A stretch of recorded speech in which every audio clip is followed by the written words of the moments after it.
Mga ka-One Stories, heto na. Hindi nga po maganda ang nangyari ngayon kay Luka Doncic dahil ayon sa report, mawawala nga ito ng 1 buwan at delikado dito ang Dallas Mavericks. Tara't pag-usapan natin yan at talakayin ng balita nga panalo ang Lakers kapag natuloy ang trade nila kay Nikola Vucevic. Pero bago yan, please don't forget to hit the notification bell at mag-subscribe sa aking channel.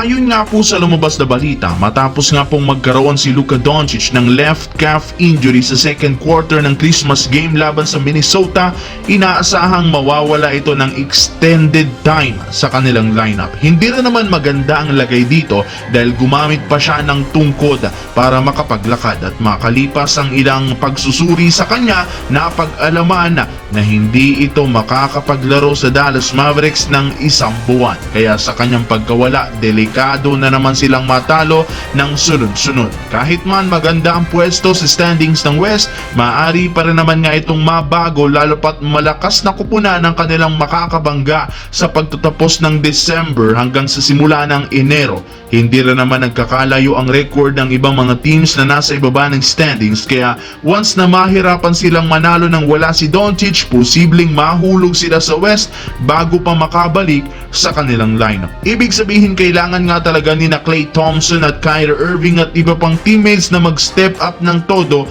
para maprotektahan ang kanilang hawak na record. Sa kabilang banda, kalat nga po sa social media ang ibinulgar na balita ni Shams ng ESPN na plano ng Los Angeles Lakers i-trade ang lahat ng kanilang hawak na draft pick, mapa first round o second round man yan, para makakuha ng bagong makakatulong ni LeBron sa pagkuha ng kampyonato.